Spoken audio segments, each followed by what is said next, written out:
John Barrasso, the senator from Wyoming, is chairman of the Republican Policy Committee and member of the Foreign Relations Committee as well, and a doctor, of course. Good to have you with us this morning, Senator. Welcome. Thanks, Martha. Thanks for having me. So you're in a busy place this morning. How's this battle going to go? Well, I'll tell you, we're battling for patients. That's who I'm focused on, my fight for the patients, the families around the country who have been hurt by the Obama health care law, by 6 years of Obamacare malpractice that have resulted in raising costs, raising complications, people having possibly insurance under Obamacare, but the premiums are so high and the deductibles are so high, they can't use it. The president keeps focusing on the word coverage. As a doctor, I'm focused on the word health care, and that's why we have actually introduced yesterday the resolution to repeal Obamacare. All right, so the resolution, if it passes, and you expect it will allow you to repeal Obamacare with just 50, anything over 50 votes, right? Well, and we'll put it on Donald Trump's desk. We've done this last time, but President Obama vetoed it. We want to get the power back to the decisions back to the people, to the families, to the doctors. Let states decide, get the decisions out of Washington, and immediately repeal the most harmful parts of the health care law, which is this mandate that everybody has to buy government-approved insurance, as opposed to the insurance that's best for them and their family, and what's best for the folks in local communities. That's the problem. When Washington comes out with a one-size-fits-all, which is what Obamacare is, it hurts people back home. That's what I hear in Wyoming every weekend. I mean, for Republicans, politically, you know, 2018 is now just around the corner, and we've seen many times over the course of history where there's a sweep into office for one party and they lose that majority very quickly.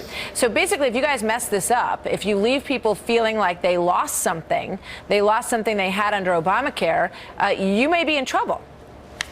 There are Americans all around the country, certainly home in Wyoming, who feel they've lost a lot because of Obamacare. They've lost control of their own decisions.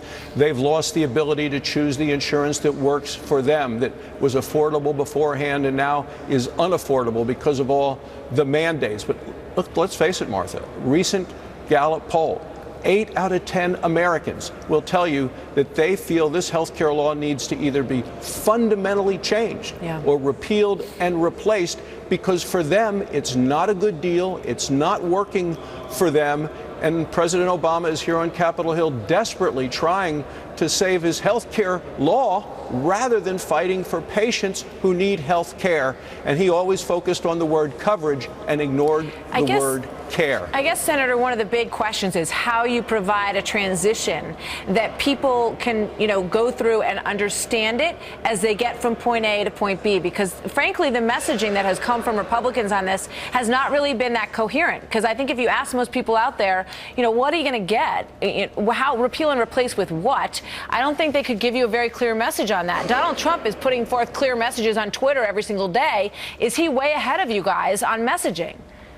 Well, he is certainly right on health care. I was with him at an earlier health care speech that he gave. He is right. The health care law has raised costs, raised copays, raised deductibles, made it a lot harder for people to actually get care. And the majority of people covered are under the Medicaid expansion, are under Medicaid, which is a program of the government's that doesn't work right now. So Mike Pence, as vice president, is the right person to deal with that, because as governor of Indiana, he did Medicaid expansion in a way that allowed the state to have much more control. We tried to do that in Wyoming, but were rejected from the federal government. We want states to make those decisions. They can get much better value and bang for the buck and better care for people than when Washington takes control. Well, the teams are there. We just saw Mike Pence and many from the top echelons of the Trump team walking into the Hill.